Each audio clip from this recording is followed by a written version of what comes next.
All right, let's get right into it. Today, we're going to pull back the curtain on some powerful psychological secrets that can literally change how you experience your life.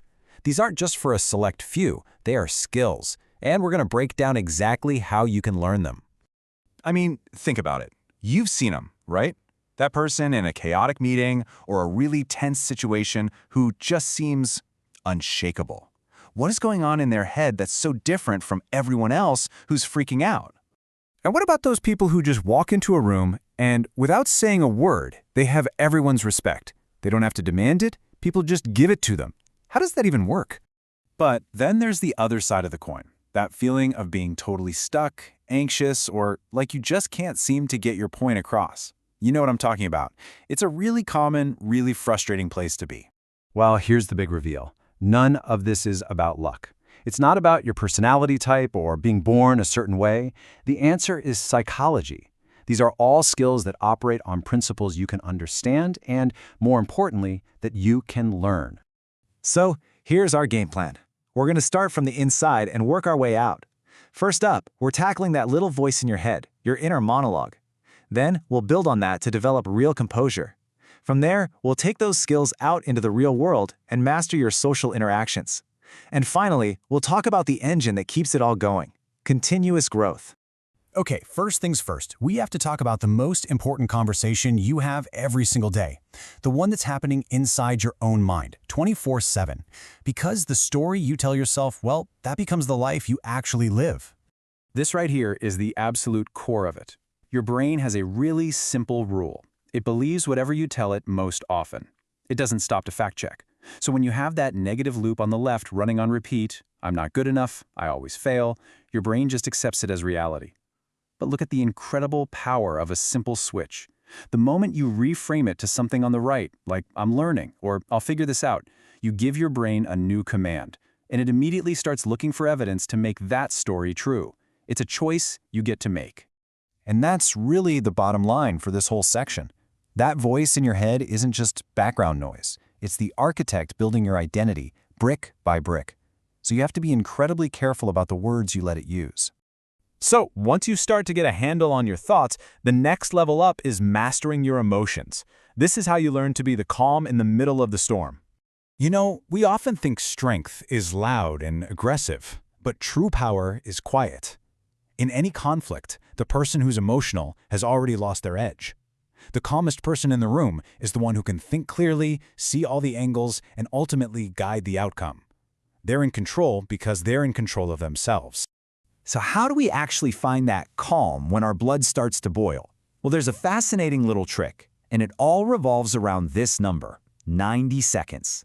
Let's dig into why this minute and a half can become your secret weapon. Okay, this is a total game changer.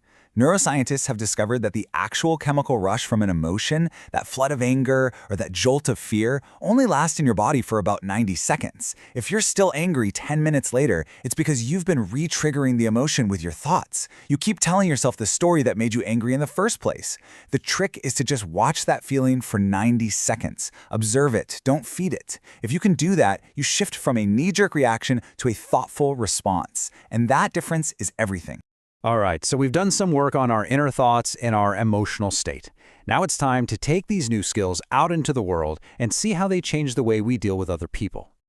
Now, this is one of those ideas that feels completely backwards to a lot of us. We're often taught that to be liked and respected, you have to be a people pleaser. You have to say yes to everything.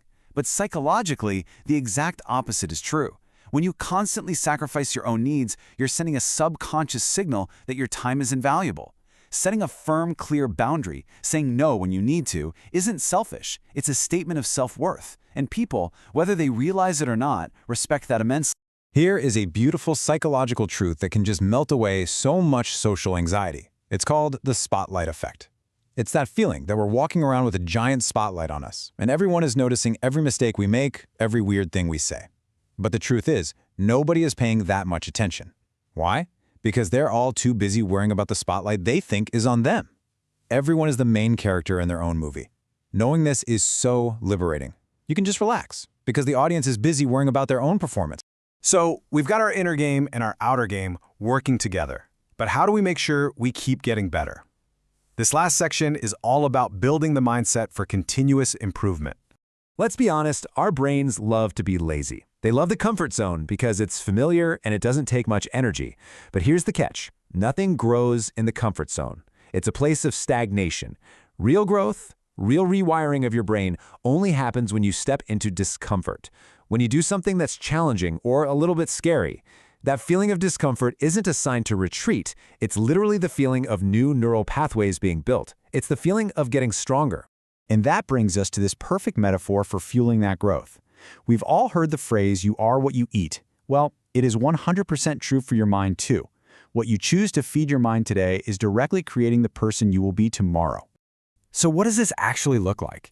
It means being intentional. It means you actively feed your mind with things that help it grow. Knowledge, positive conversations, inspiring stories. And just as importantly, you have to actively starve your mind of the junk food, the constant negativity, the fear-mongering news, and especially the poison of comparing yourself to others. So as we wrap up, let's be really clear about what this is all for. Mastering your mind isn't some secret technique for manipulating the people around you.